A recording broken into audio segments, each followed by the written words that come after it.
for when going to these properties, I found a lot of properties that are actually, they're locked. You cannot get into the property. Well, what's happening is that these other investors, they're actually changing the locks, okay? They're removing the key out of the lockbox, okay? They're jamming the locks up so that you can't get inside. So most people, if they can't get inside the property, what do? They go on to the next property, right? Okay?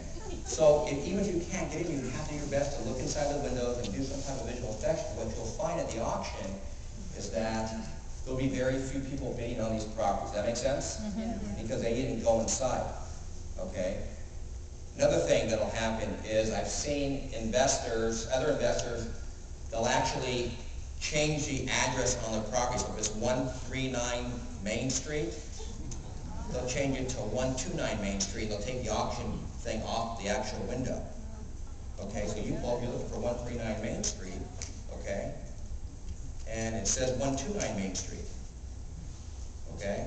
Now, I remember when I was out looking at properties about 12, 13 years ago, I was with my mentor, and there was an address that came up. I'll never forget this. It was 242 Pine Street. And we drove around looking for 242 Pine Street, and we could not find that address to save our life. And I said, hey, this is one of the next properties. He said, no, Jeff, we have to find this property. I'm not kidding you. We took an hour to find this property. We literally had to hike into the property, okay? And rather than being 242 Pine Street, it was 422 Pine Street. They made a misprint in the auction brochure. So we found the house an hour later, had the big sign in the window for the auction. When we got to the auction, guess who the only two people bidding on the property were? Us.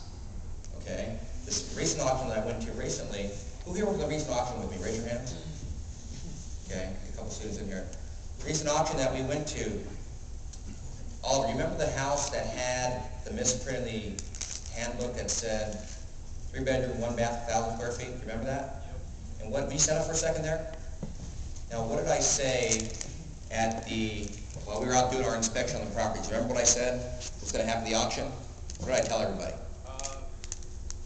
you the truth, I don't remember exactly. I think it was, what was it, the 4-bedroom, 2-bed turned out to be? But you remember I told everybody, I'm going to buy this house. Yeah. I told everybody, I'm going to buy this house. You watch. When we get the auction, I'm buying this house. We got the auction and put up on the screen, 3-bedroom, 1-bath, 1,000 square feet. Okay, and I bought that house because everybody else thought it was a 3-bedroom, 1-bath house, but it was really a 4-bedroom, 3-bath house.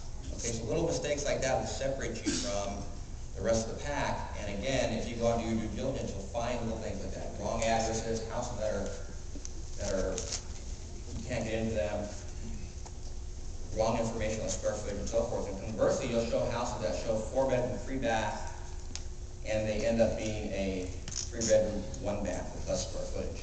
That makes sense? Now, one of the things you also want to do, here's another seminar that you don't want to attend, is I used to buy a lot of houses, and typically when you get out and you start buying a lot of properties, they all become a blur, and you don't actually go look at them before you close on them. You saw it 2 or 3 weeks ago, you're going to fund the loan, and you don't go look at them. And I had a friend of mine that actually bought this property, and what happened is 2 days later, on the weekend, they had a major fire in the house. So we closed on it on Tuesday, and on Saturday, half the house burned down. So we closed on a house that was halfway burned down. And he ended up litigating to get his money back, but we have to get out and do your due diligence. So let's go over these auctions here. USHomeAuction.com. These are the steps that you want to take.